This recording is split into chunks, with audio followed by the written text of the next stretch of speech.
Welcome to Let's Talk Midlife Crisis. I'm Ashley. And I'm Tracy. We're your go to hosts for all things midlife, menopause, and moments of pure mayhem. And today we have Elisa with us, who is a worldwide transformational coach coming to us from Switzerland. Welcome, Elisa. Thank you. Thank you. I'm glad to be here with you guys. It's an honor to be able to be a guest in your show that I love so much. Thank you. Oh, thank you. We're so happy to have you. So happy to have you with us today. So tell us a little bit about yourself and how you got into transformational coaching. So, yeah, as you said, I'm a transformational coach. I support people who are going through crisis and major, mostly crisis and existential crisis, midlife crisis, moment of identity shifts, or that those moments where you don't know exactly something is off and you don't know what needs to change, and you feel stuck, confused, you don't know where to go, and so you need help in those moments. And why I ended up here, I was one of them. I was a person going through the same crisis, multiple crises, not just one, because there's not just one crisis in life. And so crisis taught me a lot, brought me here, and now I want to give back and help people who find themselves in similar situations. Wow, that's amazing. That's so amazing. It's awesome. So I have a question. How Because when I'm in a situation like that, I was recently, and so I started going to therapy, which I know is very different. How is that different from what you do? So that's a good question. The difference, it's sometimes it's a blurry line. It's not a clear cut. And sometimes you can work, they go alongside. Some people do coaching, and parallelly to that, they're also in therapy because the focus is different. So there are some fundamental differences. I would say three really big differences. One is that coaches can't diagnose or treat mental health problems. So Right. if someone is suffering from depression or anxiety or PTSD, coaching would not be the right help. We're not qualified to treat people or help people in those situations, and we can't diagnose. Okay. And so we also deal less with trauma. In general, and then we move to the second question, the second difference. In general, coaching is more about the present experience and bringing the client to a future development, bringing the client to a self-actualization of what he wants to be in the future. So there's a bit of a forward movement rather than a focus on the past and digging into the past and the traumas and what are the roots of the problems. Of course, we discuss that, but we don't stay there.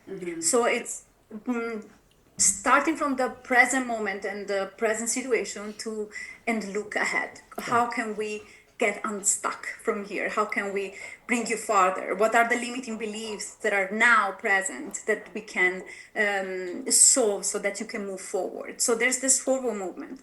And therapy instead looks at the past so that resolves the past so that you can function better in your Right. present moment. And so also transformational coaching is completely different from life coaching as well, right? As we talked about before. It's different, Different. and I would say it bridges maybe therapy with life coaching, because life coaching sometimes it's personal goals, motivation, bringing a new structure into your life. You want a new fitness routine, you can stick to it. I need a coach to help me getting motivated and Exactly. you have goals, and sometimes they're very tangible goals. It's about structures, development, motivation, optimization. But sometimes it's not about goals. I would say that transformational coaching is more about identity focused rather than outcome driven. We have to reach a goal, because sometimes people, when they are in a crisis, they don't need a to-do list. They don't need, oh, we have to focus on a goal. They need space to reflect, pause, breathe. Yeah. And sometimes so much confusion that you can't just talk about a goal or an outcome. It's not clear in that moment, and so you need to go deeper than that. And so it's more about literally emotional growth, but on a deeper level. It's way deeper, the analysis. Wow. So It's the topics are different, but also the framework and the type of Right. work we do is different, because it's more it's on a deeper level. Okay. And what led you to choose Coach Crisis in moving forward with your life? I think, life presents us with all sorts of crises.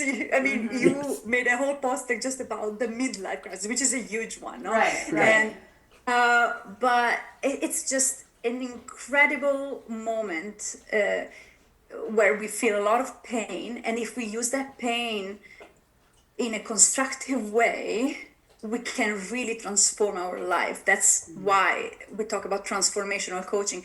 It's a real opportunity to transform your life. And so that's why when you land on my website, one of the first things you see is, if you're experiencing a crisis, it's a good news. And people might just leave the website altogether and say, F you, Elisa.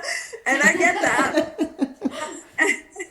But it can be good news, because if we use that moment, it's because it's a wake-up call. It's a wake-up call. And sometimes certain things in our life needs to get destroyed so that we can rebuild a new self. And it's painful, it's hard, and that's why we need help in those moments. But Yeah. I think, and people as clients are really, it's a moment where clients are honest and open. They're ready to shift because there's so much pain. They just want to see the light again. And also, it's an incredible moment to discover your life purpose. Okay. Yeah. Because it's if you're, sometimes if you're happy, you just don't question, why am I here? What's my life purpose? Right. What's my mission in life? And when everything around you, this is falling apart, you'd start asking yourself those existential questions. And it's an amazing moment for deeper reflection. And I like and I love and I'm honored to walk alongside my clients in these moments, because it's not easy at all. And I admire their courage to go deeper. Right. And use their crisis to rise again. Awesome. Yeah, they say what doesn't kill you makes you stronger. True. Yeah. And so you offer a 9-week program, and the link to your website will be in our show notes, so all of our listeners are able to access you. And again, you're worldwide, because our audience is really only 50% based in the US, and the other 50% is globally. So I think it's important to note that you speak 5 different languages. Wow. Yeah. What languages do you speak fluently? I'm a native Italian speaker. I'm Italian. Oh, it's so sexy. We love Italians. I speak English, Really? and German, Spanish, and a bit of French. I think that those are all sexy languages. I only speak one. I speak a little bit, poquito español. I think most of us, because we're a border state to Mexico, we do have a little bit of Spanish. But I'm frustrated with myself and our country that we generally most of us speak one language, so that's awesome.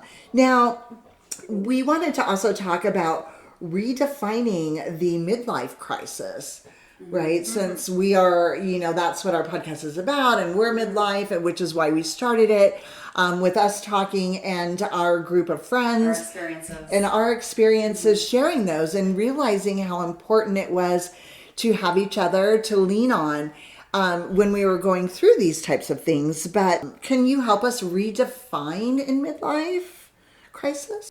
yeah, it's a little bit the same that I was saying before in general about crisis. It's we're not broken in those moments. There's nothing wrong. It's not because it's a crisis. There's something wrong with us. There's a bit of a stigma about having a crisis, and midlife crisis is it's a huge one. It's a moment where people redefine themselves. And you go through a lot, and a lot of things happen in those moments. And yeah, it's not a pathology. It's all good. It's part of human development. We need to see it as a wake up call, a moment where of realignment to who we really are. And up until that moment, maybe we have neglected those questions that I was talking about before. And it's a great moment for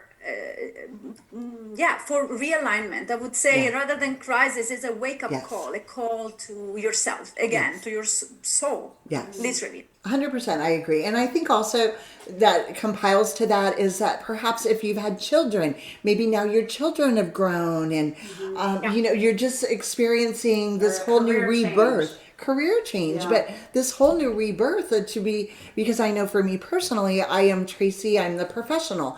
I am Tracy, I am the mom. But if you take those things away, honestly, because I had children so young and then again later in life, I don't really know who Tracy is. Yeah. So that makes a lot of sense. Of sense. Do you, can you maybe share your experience of crisis or some examples of some ones that you've had great success with? Of my own crisis or a client's? Either one. If you're willing to share yours, we'd love to hear it. Of course. I am now 42, almost 43, so I am in the middle of crisis. Right. But I feel, because I'm a millennial, I think we have been like in quarter-life crisis, like perennial. Yeah.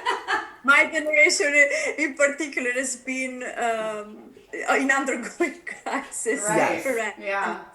But for me, it's been big on professional crisis. It took me a long time to find my place in the world professionally, but also find my spot in the world. As I said before, I'm Italian, but I lived 18 years abroad, outside of my birth country. And literally, where is home and who am I in this world where I don't know where home is? And also, I found that, for me, it was difficult to feel that I fit in. I worked in corporate. For a while, even for big tech, and I burnt out in big tech. Yeah, easy to do. That's easy to do. I have a whole blog post on my website about my personal crisis. It was a very, very difficult moment of my life, and in those moments, I felt there was inside of me a calling. There's something else I need to do. There's something else. There's something more meaningful and purposeful than this. But I could not understand what it was. Like, I felt it has something to do with helping people, but I was like, I can barely help myself. I have to help other people. I just can't find, like, there was confusion all around. Like, I was unrooted. Like, it was difficult. I didn't have a stable relationship, and I was already 30 already. I mean, like 35, but like you feel that this pressure of meeting those targets and needs. Like society tells you at 35 you need to have reached certain. Yeah, they tell you you're running out of time. Yeah, the clock is ticking. Yeah. You're running out of already at 35, and then in midlife, like later on, even more. Like you have this realization. Okay, I'm not old, of course, but I'm not that young anymore, and I want to use my time in a meaningful way. And so, but for me, it started even like in my 30s already, and I couldn't. It was I started suffering from anxiety, and I burnt out, and I had to resign my job without having an alternative. That's scary. Yeah, and I was moving from toxic relationship to toxic relationship because of unresolved trauma. A lot of, like, you name it. Yes. Yeah. But I think we can all relate to that at some level, right? Absolutely. Yeah, especially, But toxic relationships and with, your career, all of those types of Burnout. things. Yeah. Absolutely. Yeah. Yeah. Oh gosh. Now, something that we had spoke about previously that I really want to touch on while we have you is astrology. oh Oh, yeah. So, yeah, this is a little bit new for I us. We love haven't, this. yeah, it's a Yes. surprise for you. Yeah, let's talk a little bit more about astrology. And as I had mentioned to you previously, I'm an Aries. And I feel that whatever you read about an Aries is very true to me, right? So, I and feel I that kind way of, too I about take it with a Cancer. grain of salt. And you're a Cancer, so let's talk a little bit about astrology and how that intertwines into your transformational coaching. Yeah, I incorporate astrology into my coaching, which is unusual because a lot of people think astrology has only to do with predictions and Yeah. foresee the future events and circumstances, and like use planetary alignment to understand what is going to happen, which is a part of astrology for sure. But in the last century, astrology has been used in a different way too, because it's an amazing tool to understand personality traits, psychological traits, your blind spots, your strengths, your life purpose, the right career for you, literally karmic lessons, even Yes. past lives. There are parts of astrology that even like have insights into that.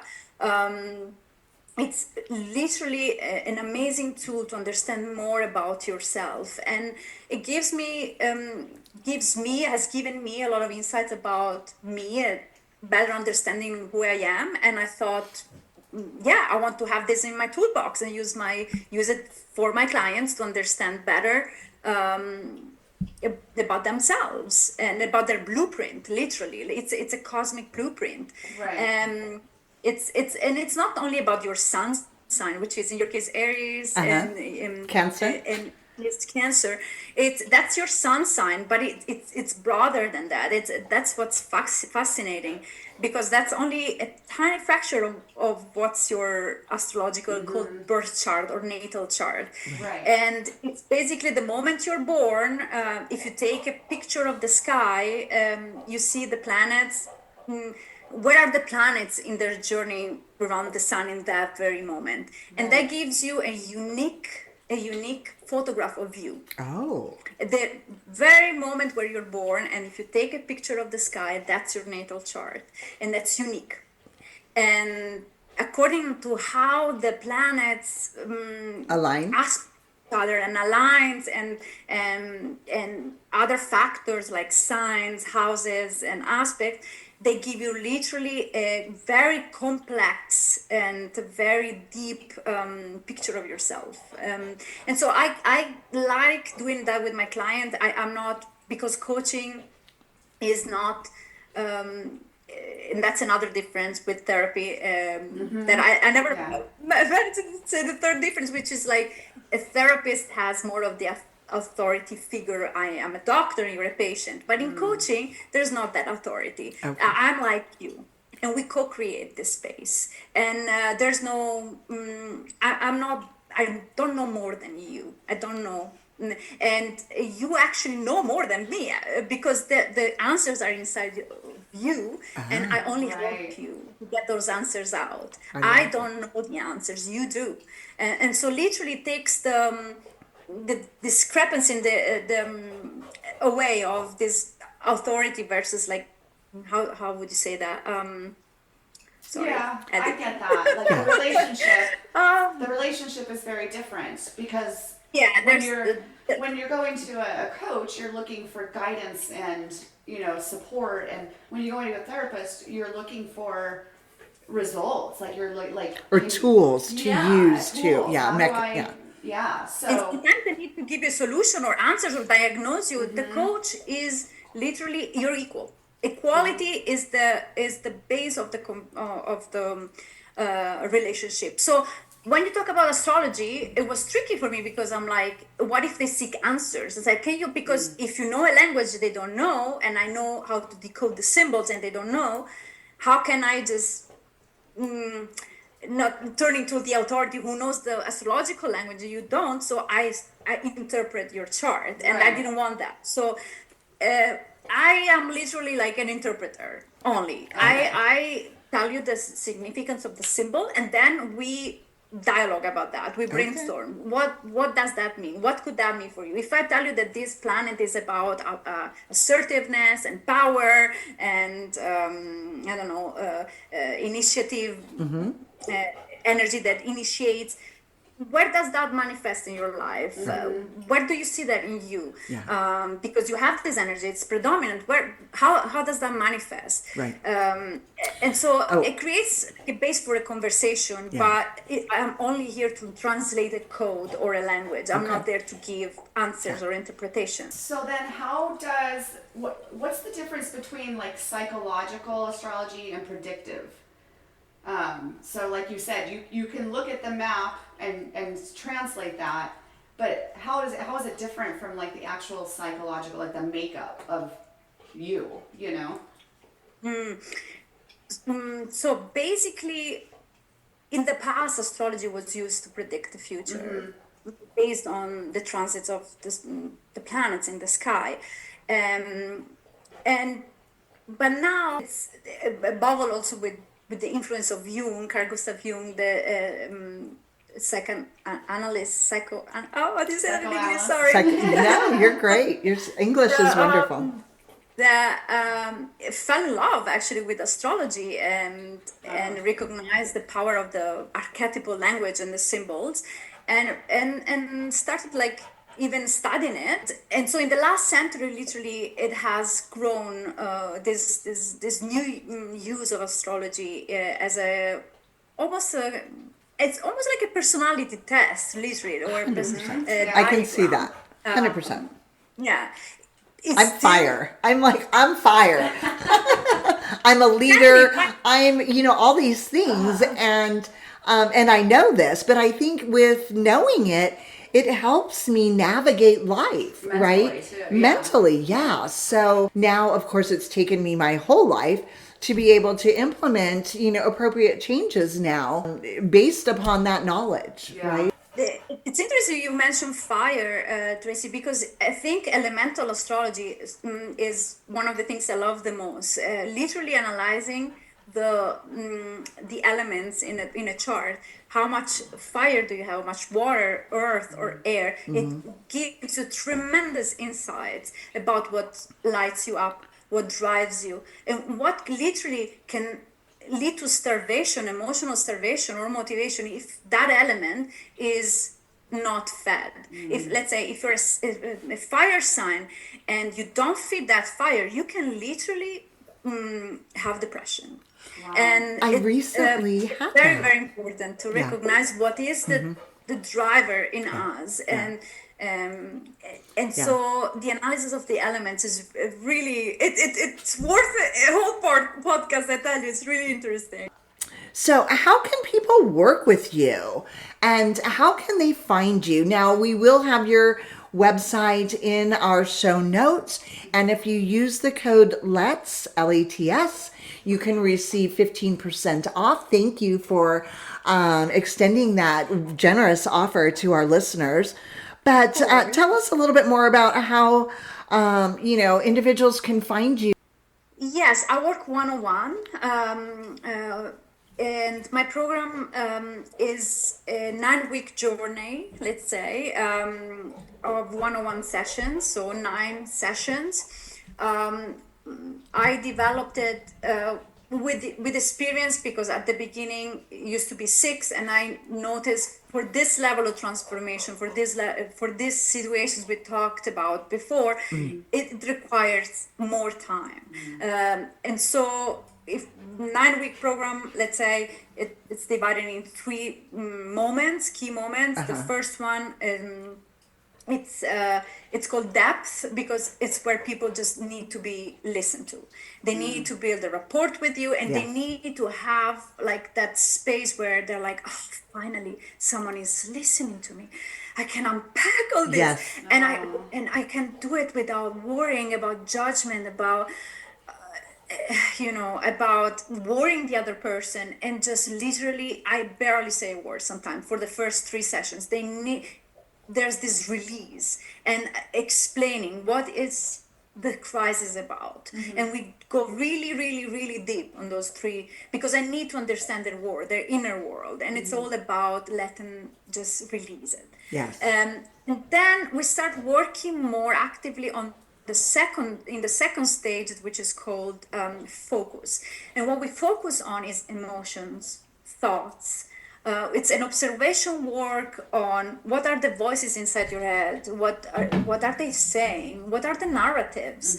It's paradigm work. What are your beliefs? Who told you that? Is it true? Beliefs, narratives, and it's all the things that our mind creates, and obviously the emotional part. Right. And so it's we focus literally on everything that is going on. So the first part is, what is the situation about? The consequence of the situation, what are the emotions, what are the thoughts, what are your beliefs? And then the last part, it's called shift, and it's where we implement what we have learned in the first two parts about yourself, to try to reframe, reshape, and find new pathways, new tools to sustain you and make the change you want to make, but in a supported way. Right. It's a conscious change. Okay, this is what my blockage is about. This is my limiting belief, and it's a conscious process. And the last part is literally about grounding, about awareness, about acceptance, and building new pathways. And that's where the shift happens. But it needs to be digested. It's not sudden, Right. because you can have haha moments, but the implementation of those haha moments, it takes time. And that's why I always say to my clients, we need patience. You need to be patient with yourself, because it takes time for your system to digest this new awareness. And It's so I try to interesting. support them in this, with all this. Yeah, it's interesting that you brought up what are the voices in your head, what's the narrative that's Yeah. going on, because that is just like recognizing that alone, like, oh my gosh, I'm having these crazy thoughts and beliefs, and it's affecting my life in such a big way. And the minute you recognize that and catch it when it happens, like, no, this is what, and kind of train yourself, it's amazing how much that changes your attitude and the way you feel, and just on a day-to-day basis. Right. It's huge. Incredible. Yes. Because we forget how much we talk to ourselves, with ourselves. In a moment of crisis, our mind is extremely busy. And what is the tone we are using with ourselves? Are we judging ourselves? Are we harsh on ourselves? Right. What are we saying to ourselves? It's not possible. And literally recognizing all the different voices. Sometimes we name even the different voices. There are the people talking, the most supportive one, the harsh one, and some clients we name it. That's the God. Yeah. It's helpful. It's helpful to activate the observer in you, and it's like, okay, this is because it's our mental chatter. But if we activate the observer, we create distance, and we can observe our thoughts without judgment. But it gives us also tremendous insights about where our blockages are. Right. This has been so amazing. Thank you so much for being on our show. Again, you can find Elisa's link to her website. And if you use the code LETS, LETS, she is gracious enough to offer our listeners a 15% discount. And we just really appreciate you being on the show and look forward to touching base with you again in the future. Yes, thank you, Elisa. Oh, thank you, guys. It's been amazing. Thank you for giving me this opportunity to just speak with you. As I told you the other day, for me, this is an opportunity to let people know that if they're going through a lot, there's help out there. And Yes. for me, it's a way to make myself visible so people know there is help. There is Yes. help. So here I am. So visit my website, you will have a discount. And also on my website, there's a quiz you can take, a free quiz, just to understand if you're stuck, Yes. what's your blockage about. And then you can download a printable book that I made just about mental blockages, and that's fun if you want to have something free on my website. Otherwise, book the discovery call with me. I'm always happy to chat and learn about you and see if there's a way I can help you. I would be honored. And thank you for having me on this show. I loved it. Thank you so much. And Thank you. we love you too. Thank you so much. Well, that wraps it up for today. Thanks for joining us on Let's Talk Midlife Crisis. We hope you got some laughs, a little inspiration, and maybe a few new ideas. If you loved today's episode, hit that subscribe button so you'll never miss an episode. And hey, share the love. Send this episode to a friend who could use a good laugh and some midlife wisdom. Connect with us on social media at Let's Talk Midlife Crisis and let us know what's on your mind. We love hearing from you.